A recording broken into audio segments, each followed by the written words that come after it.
Selamat pagi Bu. Apa yang dibenar dengan Ibu Irvia? Benar ya Bu. Baiklah, saya Prajini Persmatan yang bertugas pada pagi hari ini.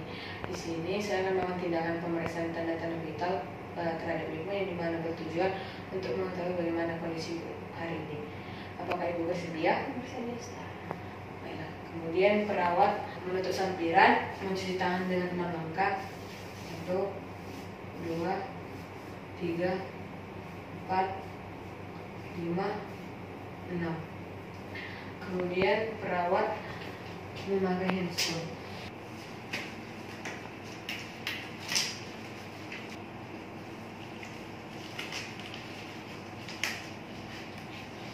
Kemudian setelah itu menyiapkan alat.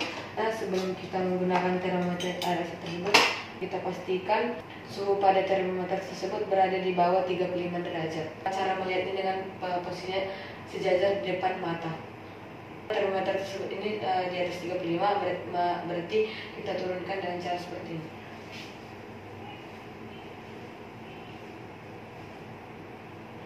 Setelah sudah di bawah 35 derajat, sebelum kita memberinya kepada pasien, kita pastikan bagian aksial pasien tersebut itu tidak basah. Jika basah, kita bisa menggunakan tisu atau kan untuk mengelap bagian aksial pasien.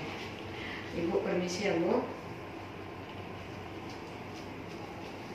Lalu kita letakkan termometernya pada bagian aksial pasien. Sedikit ya Bu, di kepala. Sembari menunggu hasil termometer pada suhu termometer tersebut, kita menghitung nadi pasien terlebih dahulu. Misi ya Bu, saat kita menghitung nadinya itu dengan menggunakan teknik palpasi dengan 3 jari di atas arteri radialis. Jika sudah menemukan nadi arteri radialisnya, mari kita menghitungnya dalam 1 menit penuh.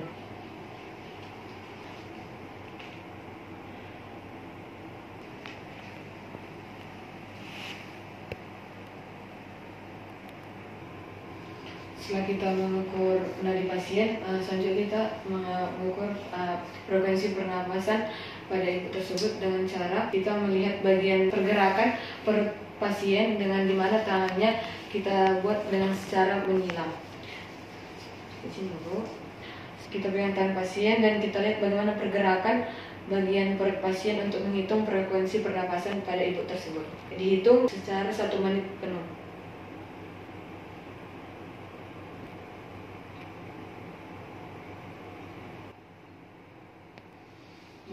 Baiklah, setelah kita sudah mengukur nadi dan frekuensi pernapasannya, kita bisa mencek suhu termometer pada bagian aksial pasien.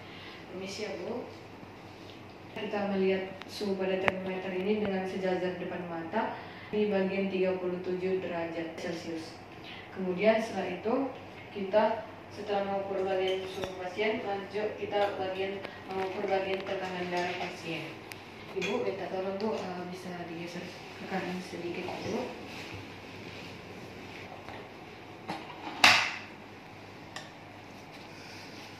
Kemudian kita angkat dengan baju pasien,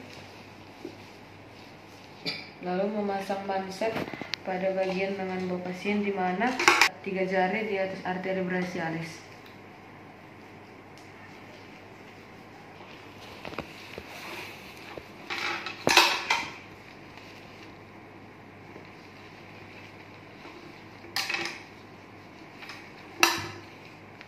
Pastikan manset tersebut tidak longgar dan tidak terlalu ketat. 2 jari bisa masuk ke dalam manset. Setelah itu kita ambil stetoskop. Sebelum kita letakkan stetoskopnya ini pada bagian arteri brachialis, kita teknik palpasi dulu dengan 3 jari untuk menentukan bahwa arteri brachialis itu sudah di sini.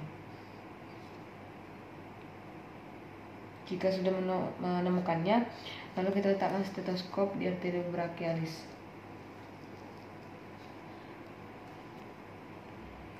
Setelah itu kita pakai stetoskop. Selanjutnya kita lakukan dengan teknik palpasi 3 jari di bagian arteri radialis. Jika sudah menemukannya, lalu kita pompa Kunci dulu. Kita kunci skrupnya dulu.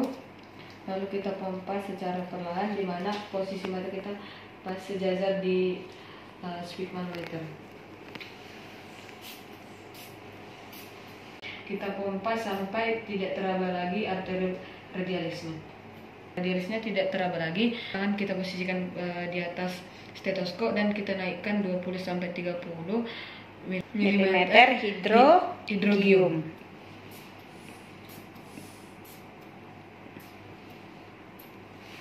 Baiklah, setelah itu kita turunkan secara perlahan dengan menurunkan skrupnya perlahan. Sambil mata sejajar dengan speed manometer.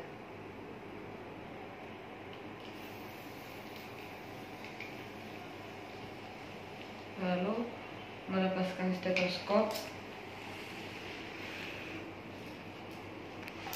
dan membereskan alat.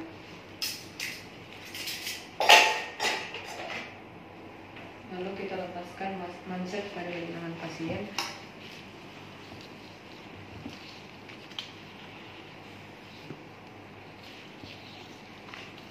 Lalu kita pelan-pelan membereskan alat. Setelah itu kita lepaskan skor. Kemudian terminasi kepada pasien.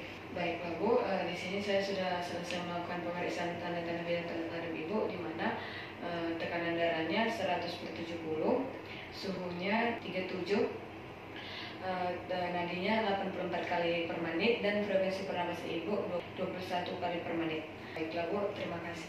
Lalu perawat membereskan alat, kemudian kembali mencuci tangan dengan 6 langkah.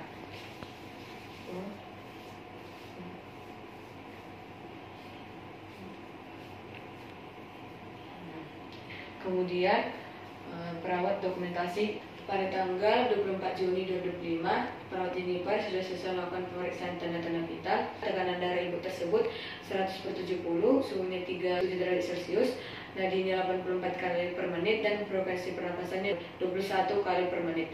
Terima kasih.